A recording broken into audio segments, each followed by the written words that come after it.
everybody, my name is Souls Convoy, and today I'm taking a look at Dr. Wu's EW-32S Tactical Commander.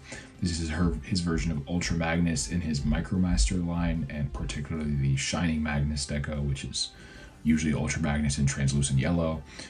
It has another fandom nickname, Piss Magnus, but it's meant to represent like a super powered Ultra Magnus. There's like an old e-hobby repaint. I'm just taking a look at this guy because I really enjoy this toy line. I might struggle to be as, impartial or as objective as I'd like to be, because for me, Dr. Wu is more of like a fun fiddle toy line than like a collector's toy line, if that makes sense. But I just wanted to take a look at this guy. I want to start off in core robot mode, so I'll be right back. Here's the core robot mode for Shining Magnus, and honestly, I love this mold. This is one of my favorite Dr. Wu molds of all time, and it's awesome to see it here in this gorgeous translucent yellow with the translucent black plastic. I think this looks really good, and honestly, so far I've had no issues with the translucent plastic. It's all tolerance pretty well and nothing feels scary. These molds are generally pretty robust as well. Dr. Wu definitely designs these for play, and you can tell when you handle them. He just looks really good. The paint is done really well as well, and I'm actually a bigger fan of the orange windows. I thought I would be in person, so that's really nice. I appreciate it, and pretty clean for a Micromaster design. So he has a ball jointed head, which gets you a lot up and decent amounts of side to side. Not really, but you can get the full 360 around. Ball joint here gets you around. Hinge gets you 90 degrees up, which is awesome. And then thanks to the ball joint for transformation, he's backwards butterfly. Elbow ball joint gets you a full bicep swivel as well as a 90-degree elbow. No wrist swivel. You do have a waist swivel, but it's up here. But considering how rare they are for Dr. Wu figures, this guy is like 2 inches tall. I appreciate it. And actually a pseudo ab crunch by accident. It doesn't look pretty, but if you do it a little bit, I think it looks fine. Do it a little bit, and then you can do them like an S curve, which is cool.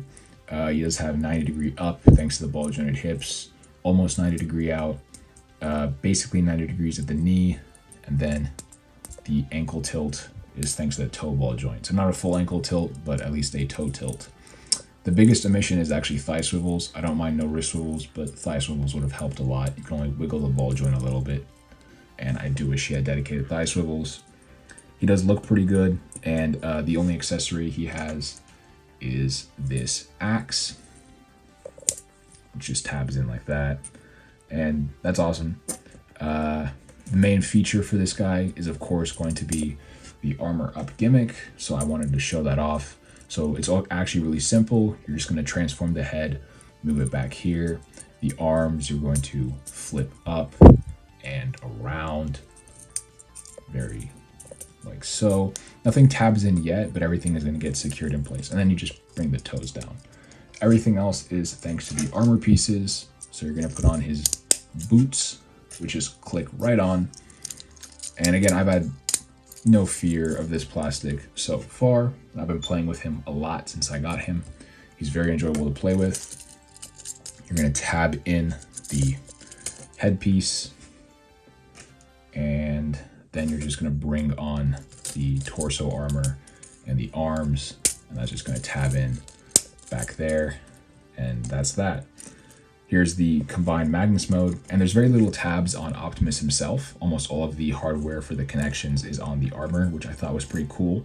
So you don't really need any particular version of Optimus. All the versions of the mold work, and they're not compromised to make the armor work, which is pretty awesome.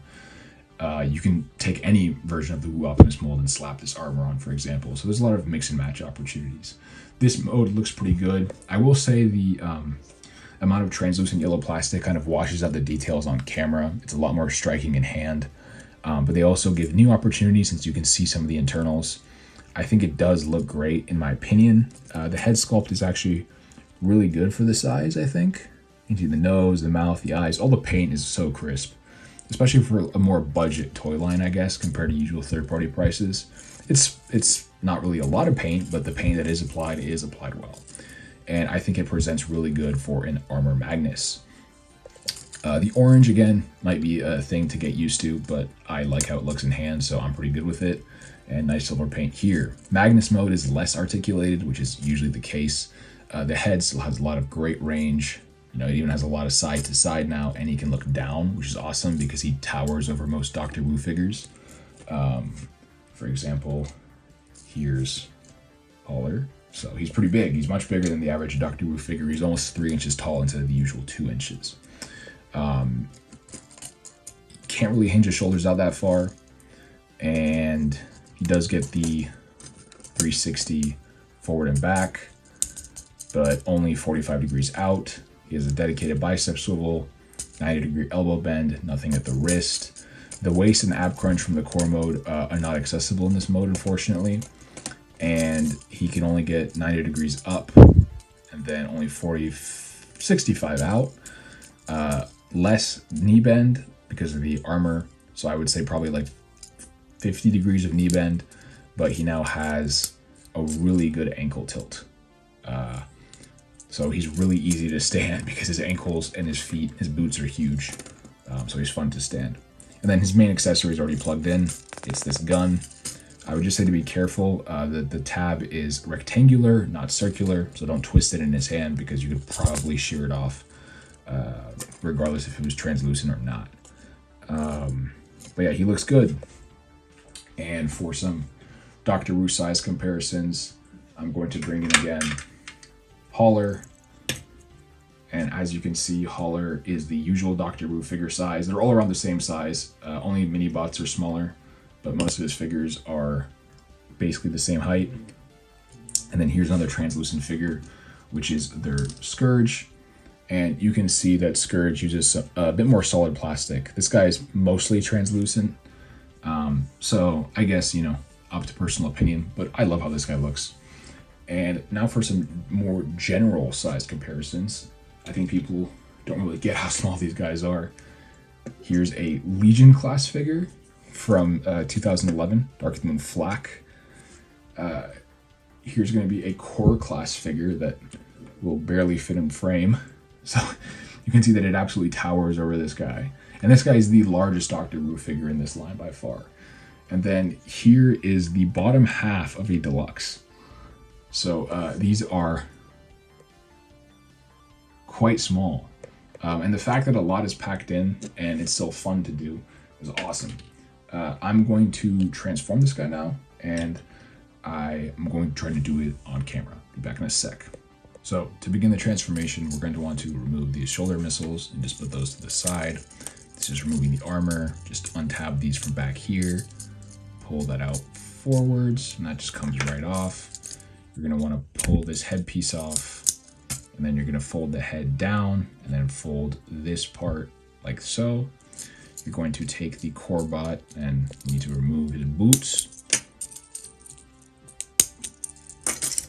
And then you're just going to tab the legs together, collapse and compress the legs, and then bring the torso forward, flip out these wheels,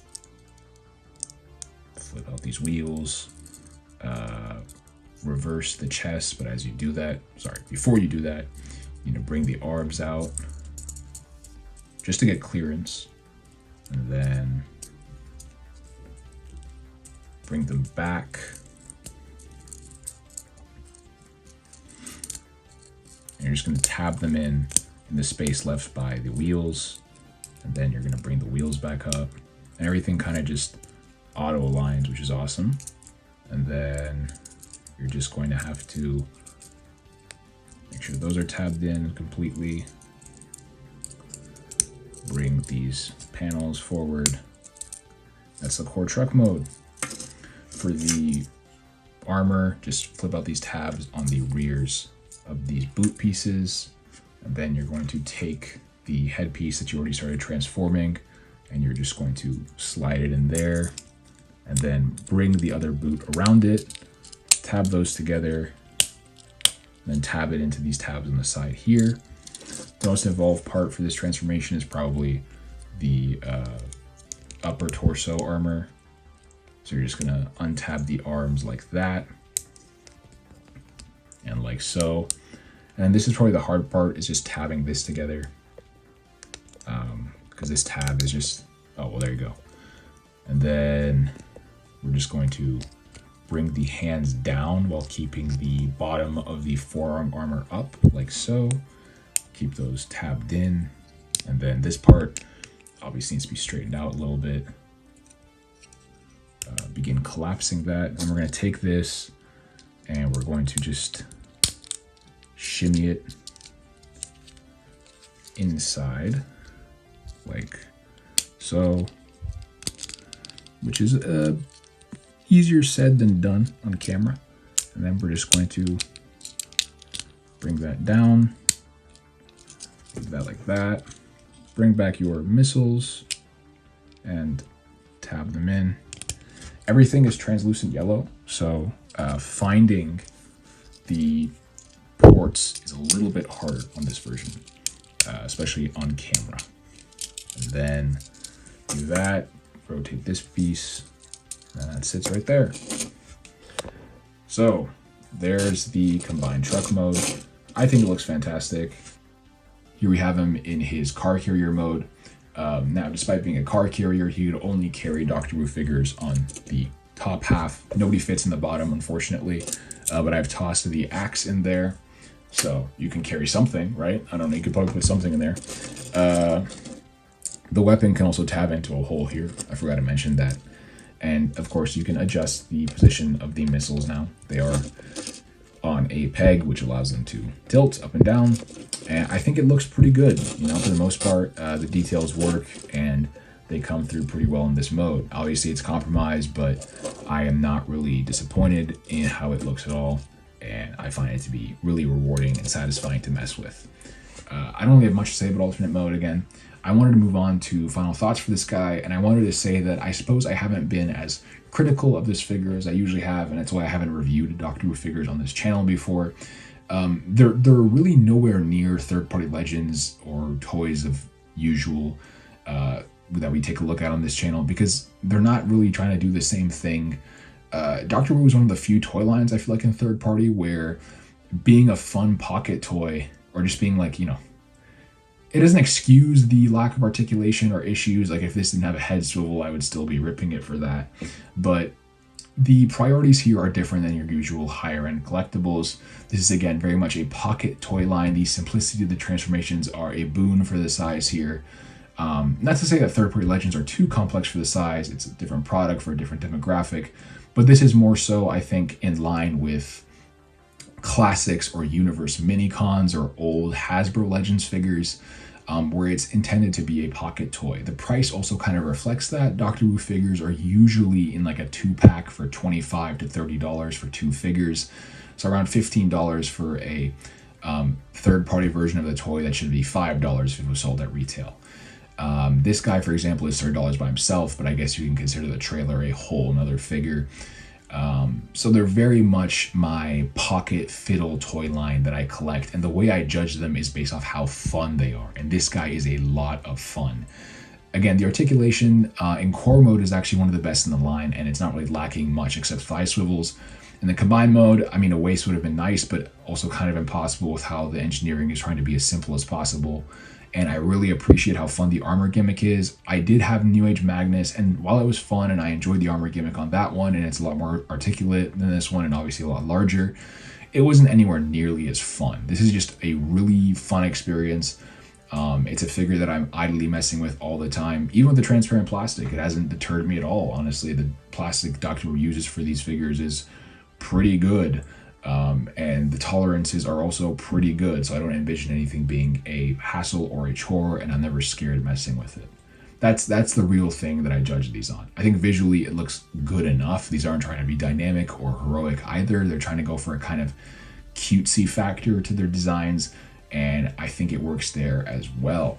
I hope that makes sense to people who are watching this and are maybe a bit confused why this review seems a lot different than usual. I just really wanted to take a look at this guy because I really like it.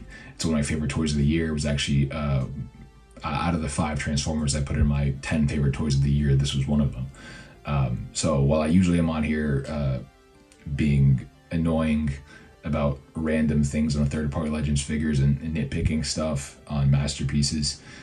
When it comes to Dr. Wu's toy line, I'm just here for a toy I can shove in my pocket and play with, and that's what this is. Anyways, that's it from me, guys. I hope you all are enjoying the holiday season, and Happy New Year to everybody.